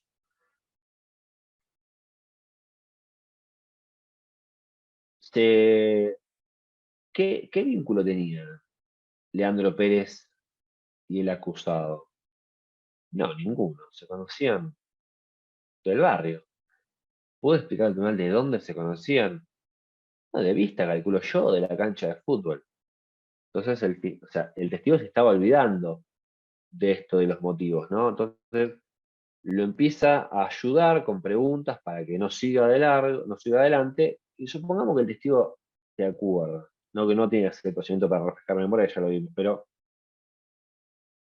el testigo termina diciendo, bueno, mire, la verdad que ahora que lo pienso, hace unas semanas Rambo lo amenazó de muerte a Leandro. Así, bien, ¿puede explicar al tribunal en qué consiste la amenaza? Sí, le dijo que lo iba a matar. ¿Pero por qué lo amenazó? Y lo amenazó porque habían tenido una jugada bastante fuerte en el partido. Mi amigo había ido muy fuerte abajo, era un partido por plata, y la verdad que se picó. Se picó no es una palabra que todos los jueces entiendan, o sí o no, pero tal vez el jurado no. Bueno, ¿puede explicar al jurado en qué quiere decir cuando dice se picó? No, nada, se puso así como muy agresivo, muy hostil el partido. Y bueno, mi amigo fue abajo, medio que lo lesionó y este se enojó, Rambo, y le dijo que le iba a matar. ¿Y cuánto tiempo pasó entre que dijo que le iba a matar y el hecho que nos acaba de relatar? No menos de 2 semanas. Bien, el fiscal termina fuerte ahí. Ok, no tengo más preguntas. Tiene al acusado en lugar del hecho, al acusado portador habitual de armas, ¿se acuerdan? Oportunidad, medio y motivo. Consigue un motivo fiscal. En menos de 2 semanas lo había amenazado de muerte a alguien que habitualmente hace uso de arma de fuego y lo mató mediante el uso de arma de fuego. Ok. La defensa va a contraexaminar, sí, señoría. Señor Alberdi, quiero que hablemos acerca de qué objetos tenía su amigo al momento de los hechos en sus manos. No es cierto que su amigo estaba comiendo una naranja. Sí, es cierto. Esa naranja estaba en una de sus manos, ¿no es verdad? Sí. Tenía la naranja en una de sus manos, está correcto. Bien. Y en la otra mano tenía una navaja, ¿no es verdad? Eh, sí, bueno, estaba comiendo la naranja con las dos manos. O sea, medio que no quiere responder. Señor Alberti, la pregunta es muy concreta. Perdóneme que lo interrumpa, pero es muy importante para el tribunal, para entender este caso, que usted responda a la pregunta de si su amigo Leandro tenía una navaja en su mano, más precisamente en su mano izquierda. Otra vez sale por la tangente diciendo, bueno, no sé, a ver, estaba como una naranja. No, la verdad que no sé, no tengo idea, no presté atención en ello. Entonces, nosotros sabemos que no es un detalle minúsculo que Leandro Pérez, un conocido criminal de la zona, procesado por robo en Poblado de Banda, casualmente con Luis Alberdi, y condenado por robo agravado por uso de arma, blanca, no es un detalle que tuvieron un arma ese día. Cuando la policía, por dicho de 5 personas que estaban en la cancha de fútbol, el primer dato que obtuvo fue que estos 2 pibes, chorro conocido de la zona, habían querido asaltar a un laburante que bajaba de colectivo. Entonces, para mí como abogado de Matías, es muy importante que yo intente demostrar que Leandro Pérez tenía un arma blanca en su mano, más precisamente tenía una navaja. Ok. Entonces, como yo sé que esto lo está mintiendo, es una contradicción muy fuerte sobre un hecho que es importantísimo para la defensa, porque yo este procedimiento no lo hago con cualquier detalle que se olvidó el testigo, lo hago con hechos importantes, porque esto es muy engorroso y si no puede terminar mal, esto puede terminar empantanado en vez de decir gris noche, era gris top, por decir un detalle del color, es intrascendente, pero cuando estamos hablando de un arma, en un caso de legítima defensa, en mano de la víctima, si el arma existió o no existió, es relevante a los fines de la teoría jurídica porque habla de una agresión ilegítima por parte de quien termina muerto. Entonces, lo primero que hacer es tengo que marcar el punto. Tengo que preguntar sobre el mismo hecho tantas veces sea necesario para poder marcar la contradicción. A ver, Luis Alberti, permítame preguntarle por tercera vez porque tiene que quedar súper claro esto. ¿Usted dice que su amigo Leandro no tenía un cuchillo el 5 de agosto de este año en su mano izquierda? No, no es cierto. Después la tercera o cuarta pregunta, que ya el tribunal ya entendió que para nosotros tiene un arma, yo puedo eh, jugar un poco con que dé detalles. Y acá a veces algunos autores habilitan preguntas abiertas, porque yo ya sé que está en una contradicción y yo dejo que se entierre solo. Entonces yo podría decir, bueno, ¿y qué hacía con su mano izquierda entonces en ese momento? Yo hago una pregunta abierta en una zona que sé que cualquier cosa que diga lo va a complicar porque yo tengo la prueba en una declaración previa de que el testigo dijo ante el fiscal que tenía una cuchilla en la mano. Entonces, acá puedo tomarme la libertad de decir, enterrate solo, tirá 2 o 3 líneas acerca de que con la mano se tocaba la cabeza, que con la mano izquierda tenía el bolsillo, que en la mano izquierda tenía una pelota, tenía un bolsito de fútbol. Lo dejo que invente porque sé que lo voy a poder refutar. 3. Yo ya marqué la contradicción y dejé que se hunda un poco más el testigo en su mentira. Entonces en ese momento paso a la segunda parte. Yo ya voy a intentar acreditar que ese testigo declaró previamente. Y esto es muy similar a lo que vimos para refrescar memoria. Le pregunto al testigo si ya declaró previamente. Señor Alberti, usted ya declaró antes de este juicio, ¿no es cierto? El testigo va a decir, sí, es verdad, declaré 2 veces. Entonces ya establecí el primer punto, ahora tengo que darle a esa declaración previa un contexto de credibilidad. O sea, tengo que demostrar que esa declaración previa fue tan bien hecha que es mucho más confiable de lo que está diciendo hoy en juicio. Entonces, tengo que ir por dónde declaró, ante quién, cómo, cuándo, qué, por qué, en qué contexto se la declaración. Alberti, esa declaración usted la hizo en sede de la Fiscalía, ¿no? ¿Verdad? Sí, es cierto, es de la Fiscalía. La Fiscalía está acá a un par de cuadras, en la calle Colón y Brown. Sí, es cierto, es ahí. Usted fue a la Fiscalía número, número 1 de Brown. La verdad que no recuerdo. Es la que está en la planta baja. Sí, está en la planta baja, ¿verdad? Bien. Y como usted ingresó, le pidieron su DNI, ¿no es verdad? Sí, calculo que sí. Sí, me acuerdo, pidieron mi DNI. Me acuerdo porque no lo encontré y pregunté si podía demostrar mi identidad con la licencia a conducir.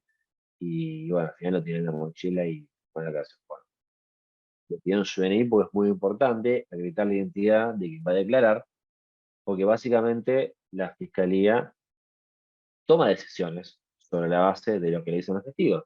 Entonces yo quiero demostrar que esa primera declaración es muy importante para la investigación. Y a usted le explicaron que tenía que decir la verdad. Sí, es cierto, y que es un delito omitir o falsear lo que usted dice cuando declara ante el fiscal. Sí, eso se lo explicaron. Sí. Y además, la víctima es su amigo. Sí, Leandro.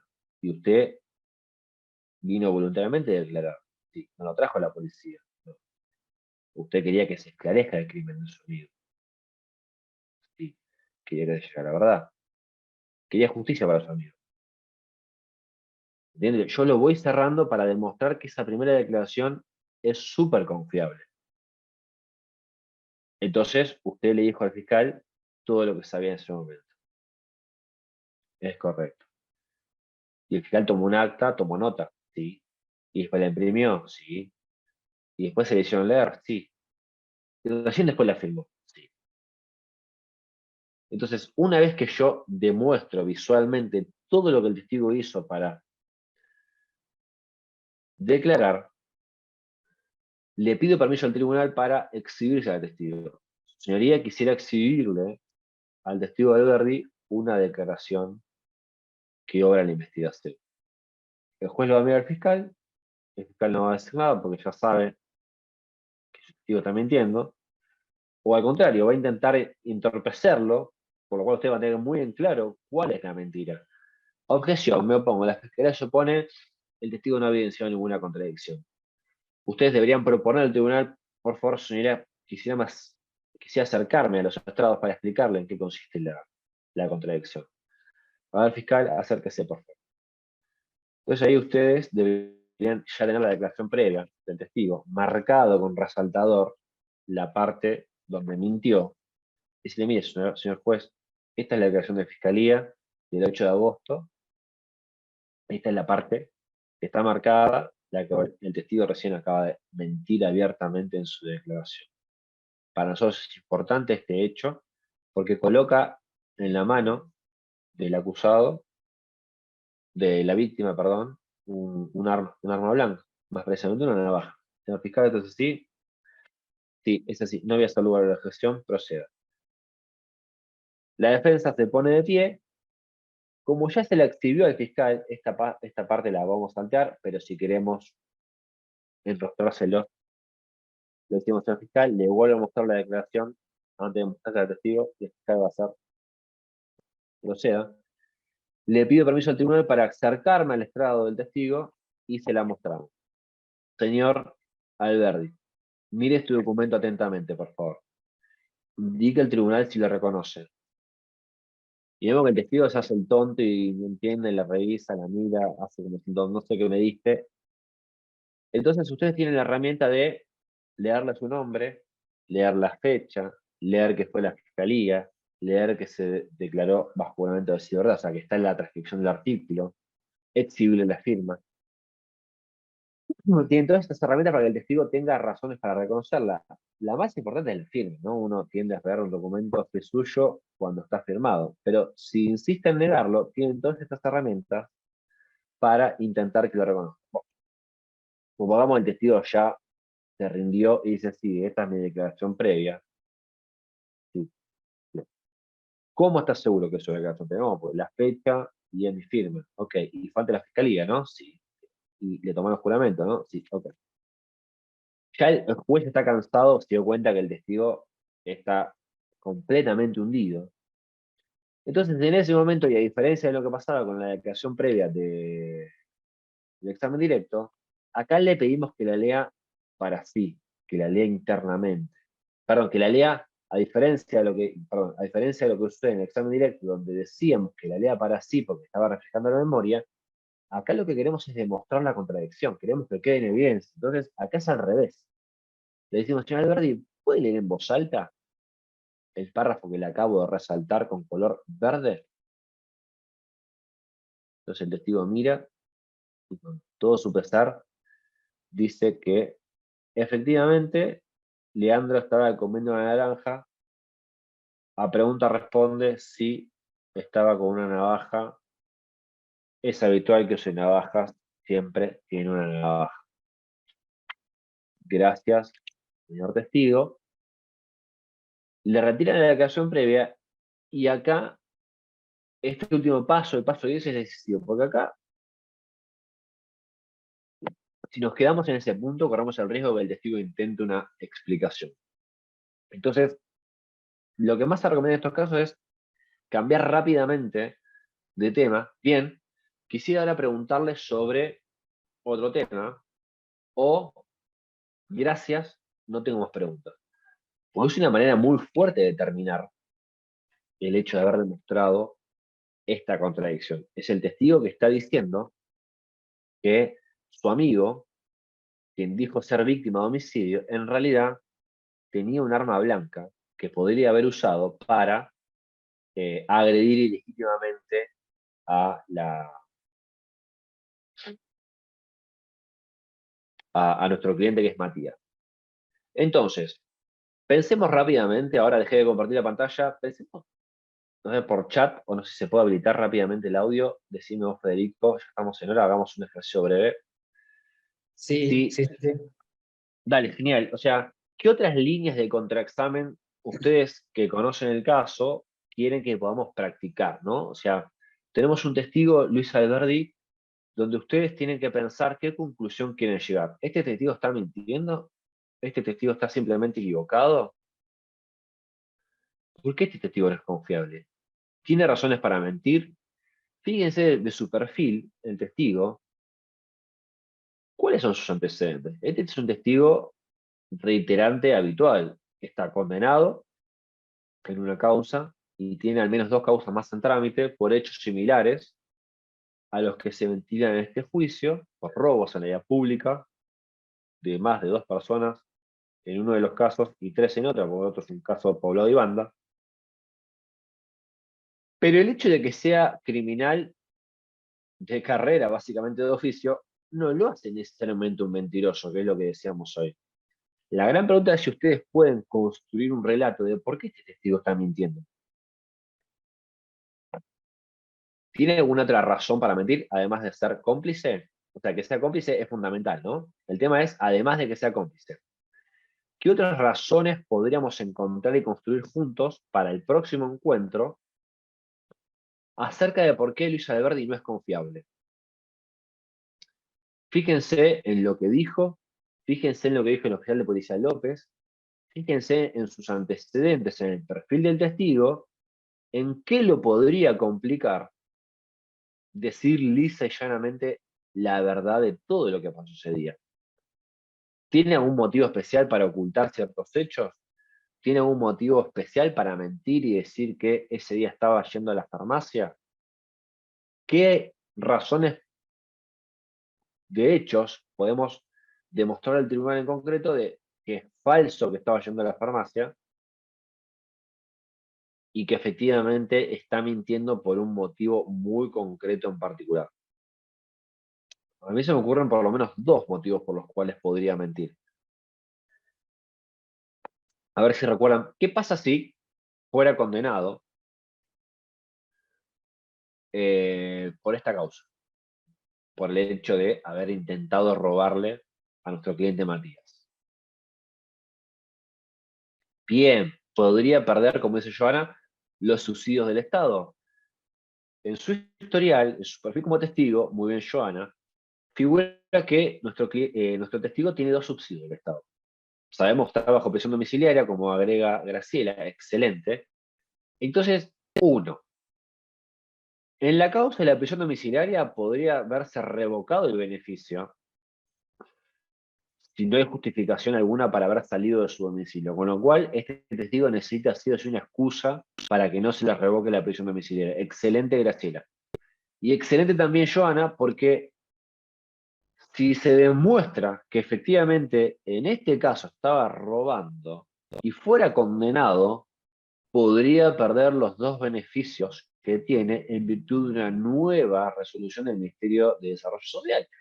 Entonces, tiene ahí también, como dice Ana Carolina, puede perder el beneficio de libertad y además puede perder un beneficio social si se demuestra que es mentira lo que dijo en este juicio. Entonces, yo creo que a partir de esos 2 hechos podemos construir buenos contraexámenes respecto de este testigo basados en hechos, ¿no? Entonces, un capítulo, un capítulo podría ser tranquilamente lo que tiene en juego. O sea, un capítulo podría ser la causa por la cual estaba bajo arresto domiciliario y que el fiscal en ese caso le pidió la revocación del arresto domiciliario.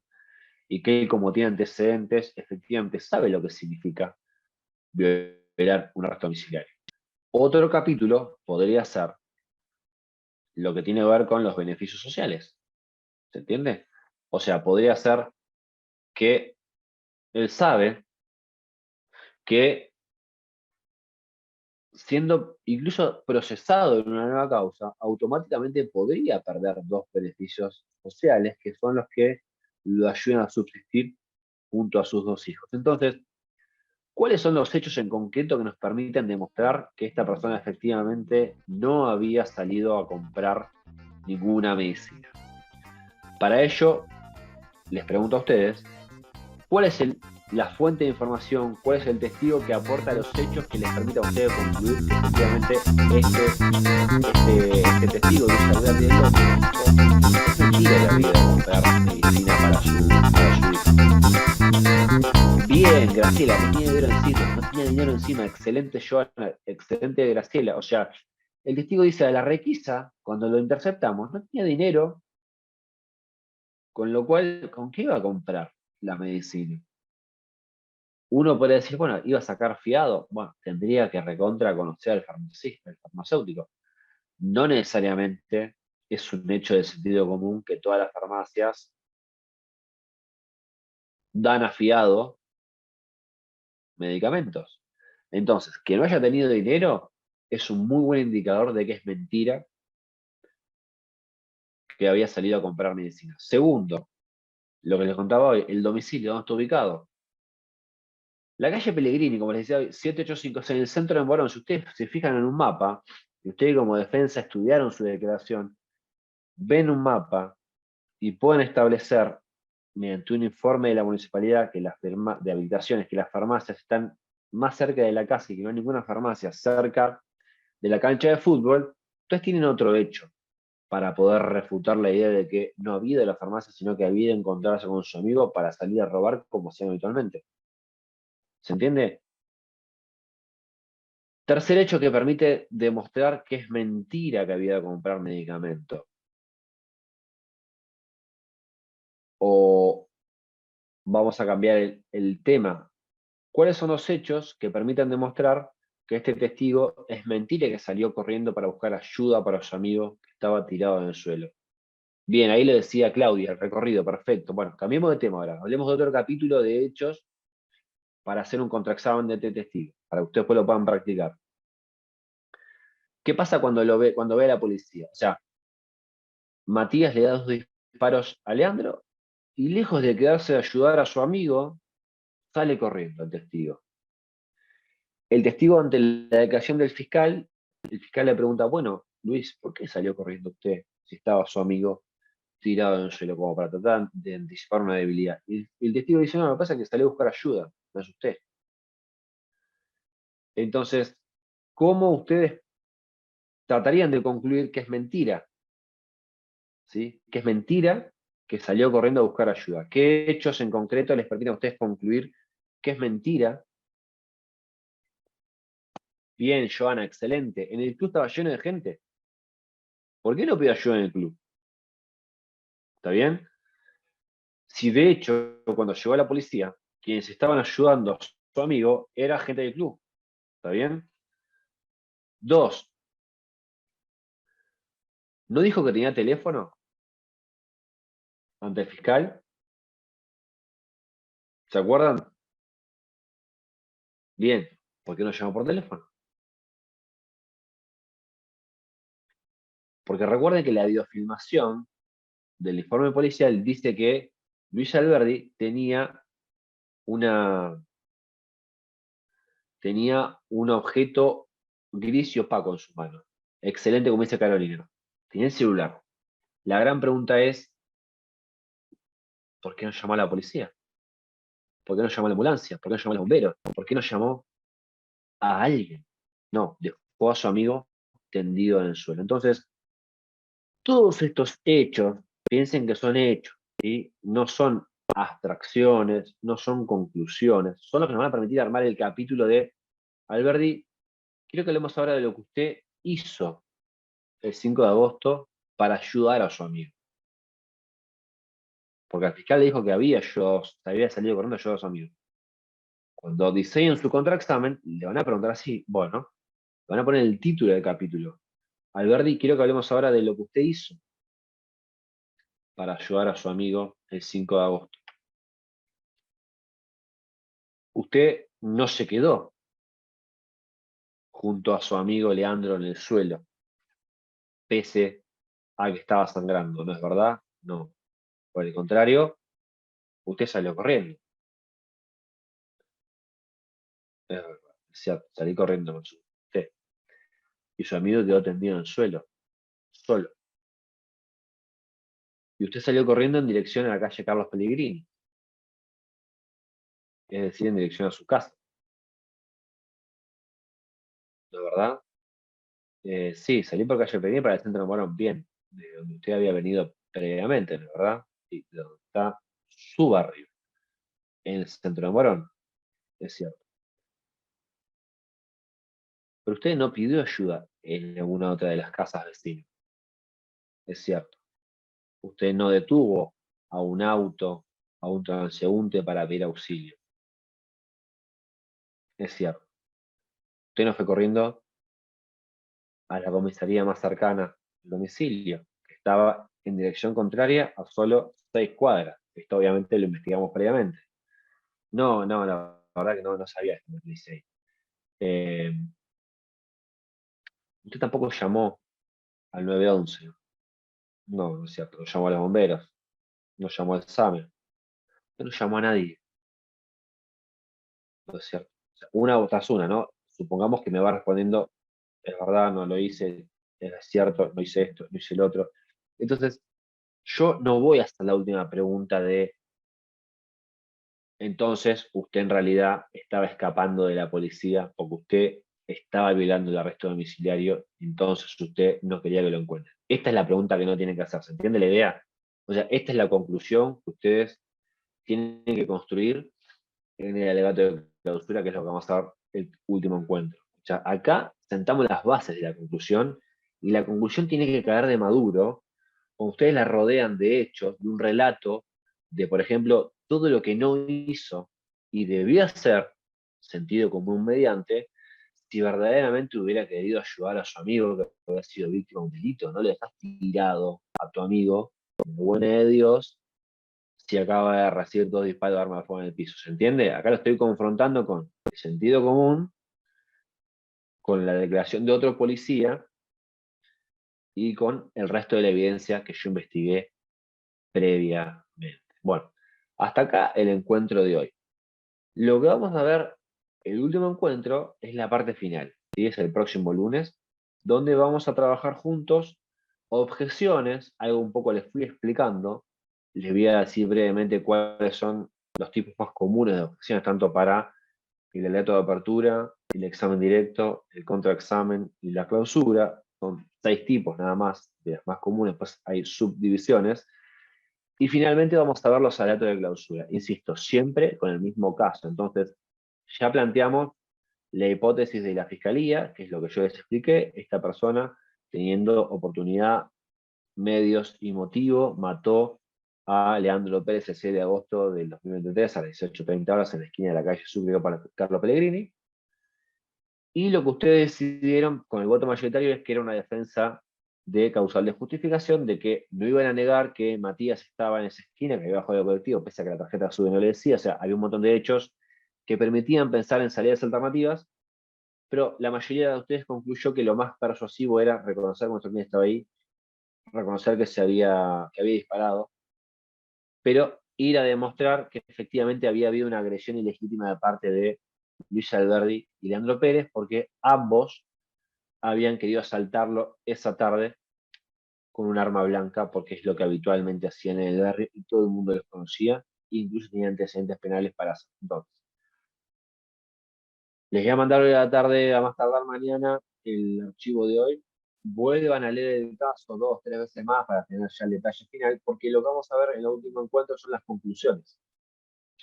¿Sí? Es el momento donde verdaderamente se nos permite argumentar como abogados. Es el momento donde vamos a unir el aleato de apertura con la con los exámenes directos, los contras, y vamos a conectar cada uno de los puntos para presentarle al tribunal nuestras conclusiones finales de por qué eso que le prometimos en el alegato de apertura es lo que verdaderamente ocurrió el 5 de agosto del 2023. Federico, con esto Muy bien. terminamos por ahí. Bueno, perfecto, entonces quedamos el lunes que viene a las 4, mismo horario, mismo link, ya están todos inscritos. Bueno, nada, gracias a todos por participar y gracias a vos, Lucas, por todo tu trabajo. No, gracias a los colegas que están conectados desde hace casi 2 horas. Les mando un gran abrazo y nos vemos, si Dios quiere, el lunes que viene. Hasta la próxima. Muchas gracias.